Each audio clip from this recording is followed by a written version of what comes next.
Hello everyone, GuardianE here with another live reaction and first impression video for Fire Emblem Heroes. And tonight we should be getting the reveal of the next Mythic Hero to join the battle. I have the trailer pulled up, haven't watched it, haven't looked at the title, so I don't know who it is. I'm not really sure. I mean, I guess they could continue along the whole Crusader route, because we did get a Crusader recently.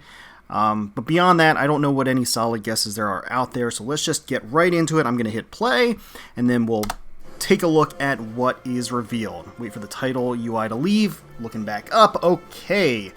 New Mythic Hero joins the battle. Ooh, fire. It's Otr. Okay. You know, I mean, okay, so it's an original character. It's an original character. I guess that's kind of in line with what you might expect. There he goes. All right. I'm gonna be honest. I'm not the biggest fan of Otr. I think he's probably one of the worst original characters in Fire Emblem Heroes.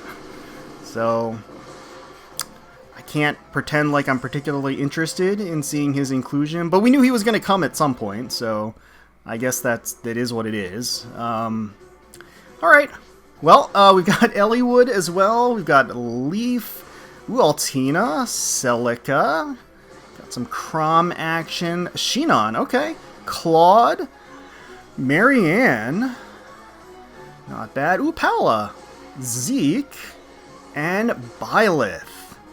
Alright, 8%, and yeah, nothing else here. So starting on the 30th of September and going for basically an entire week, as per usual with these Mythic Hero banners, we're getting Otr. We are getting, well, I don't know if we want to go too much into spoiler territory, but I will just say the last story chapter didn't do him any favors as far as I'm concerned. I really don't care for him at all, so this is just like, I don't know. So yeah, I gotta say, I'm not terribly excited with his inclusion. I'm not gonna go so far as to call him irredeemable, but he's not far off.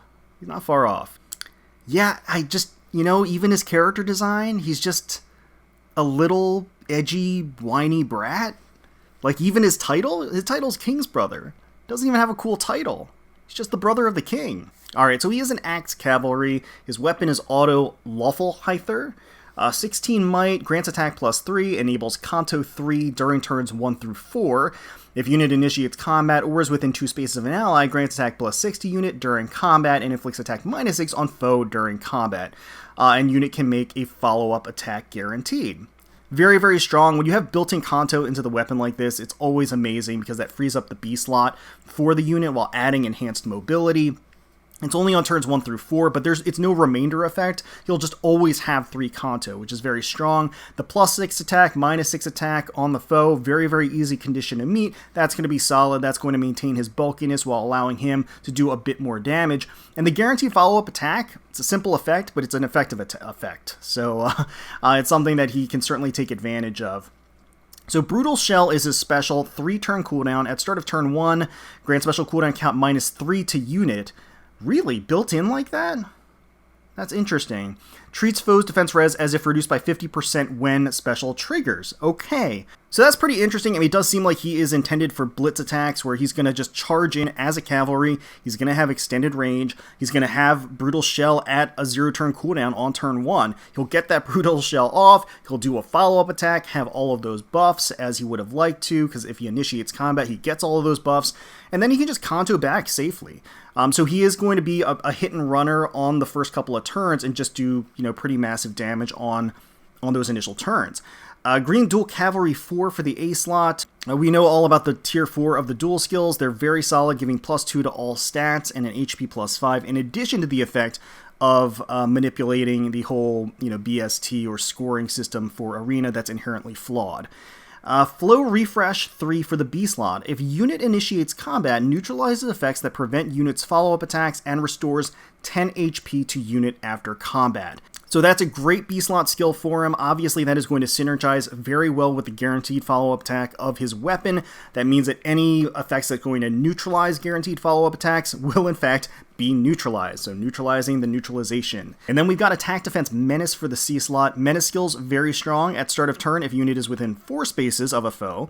Inflicts attack defense -6 on nearest foe through their next actions, and grants attack defense +6 to unit for 1 turn. It's going to work very well for him, especially since he has the ability to Kanto back, so he will be able to pick and choose what enemies will be able to engage on him on his enemy phase after he's done the initial blitz attack on turn 1 through 4 and gotten that brutal shell off and hopefully eliminated his target, been able to fall back, and then selectively choose who he's going to initiate or who's going to initiate on him with the menace skill in tow. So the most interesting element of Otr here is the fact that he does have the guaranteed follow-up attack and has the prevention of his follow-up attack. So he's always going to be able to get that double, which is very good for him. He's going to have increased defenses or bulkiness because of the debuff on the opponent's attack. He's also going to have that brutal shell procced and ready on turn 1, so that is going to be pretty deadly. And he has the Kanto from turns 1 through 4. His effectiveness throughout the course of a battle is going to depreciate over a series of turns, but initially out of the gate, he's going to be a very strong offensive axe cavalry unit. Besides that, nothing earth-shattering here. I mean, he's decent fodder for the dual 4 cavalry skill. Flow refresh as well is not very commonly available, and then attack, defense, menace. The menace skills are very, very strong. So all 3 of those are actually pretty premium skills to be able to inherit to somebody else. So yeah, that's Otr. I mean, again, I think he's fine. Okay, so taking a look at the focus heroes that are available on the banner itself, of course we have Otr as green, and then alongside him is going to be Male Byleth, as well as Celica. So 2 very powerful and potent green infantry mages. Celica still very, very strong, potent, offensive player phase green mage if you need one. That's really what she does. I mean, that is her niche, basically. And then Byleth has some individual utility to him that makes him more unique. So for colorless, we've got Legendary Claude, Legendary Leaf, and Shinon. That's actually a really strong color. Legendary Claude is amazing. Legendary Leaf is still strong, despite the fact that, he does have a little bit of age to him at this point. And then Shinon, he's a source of Deadeye, and he's strong in his own right. Now, he's not limited in any capacity. He's not a legendary/mythic hero. He's not a seasonal. But at the same time, he's a pretty powerful character. And again, that having access to that Deadeye, that's no joke. So honestly, colorless is pretty close to green as far as I'm concerned. Let's take a look at red here. So we've got Legendary Eliwood, we've got Altina, and we've got Palla. That's a little lacking there, I gotta say. Eliwood is definitely showing his age. Palla, I love Palla to death, but she can't really carry this color. Altina is strong too, despite her age. But yeah, Palla is not limited in any capacity either. And honestly, red is the most competitive color on any banner. And I think this one comes up a little short here, at least compared to the other colors so far. And then lastly, we've got blue. So we've got Legendary Chrom, we have Marianne, and we have Zeke. That's interesting too. Now, obviously, the big downside to blue right out of the gate is the fact that 2 out of the 3 units are not limited heroes at all. They are available in the regular summon pool. Marianne is strong. She is a more recent unit, has a lot of sustain, survivability, and healing added into her weapon. You have Zeke, who honestly is a pretty darn potent cavalry lancer, and Legendary Chrom has been around the block, but both he and Lucina just have this ingrained utility built into that assist that makes them very unique. And then honestly, I think that serves them very well is from a longevity perspective. So if I had to rank the colors, I think I would put green up top, but barely, edging out colorless, and then well below that I would have red and blue kind of side by side. The general rule of thumb on any legendary or mythic hero banner is that if you would be fine with at least 2 of the units on a color, then it's worth sniping on that color. But that being said, the banner is going to start on the 30th of September once again and extend for basically an entire week. If you wasn't already obvious from my tone, I'm not terribly excited at the inclusion of this character. I think the banner itself is a little on the weak side as far as the selection is concerned. So at most, I'm going to summon on the first full circle, if that. I'm probably just going to snipe one of these colors, and I don't even know which one. I'm probably just going to make a decision when I have the banner in front of me.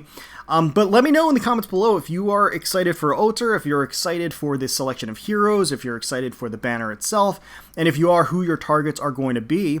Hopefully you all enjoyed the video. If you did, please feel free to leave us a like, comment, and subscribe to the channel for more Fire Emblem Heroes content. We thank you all so much for watching and for taking time out of your day to spend with us. We really do appreciate it. Certainly hoping you're all staying safe, healthy, secure, and united out there, and wishing the very, very best for you, your family, and your friends. And until next time, let's protect those skies.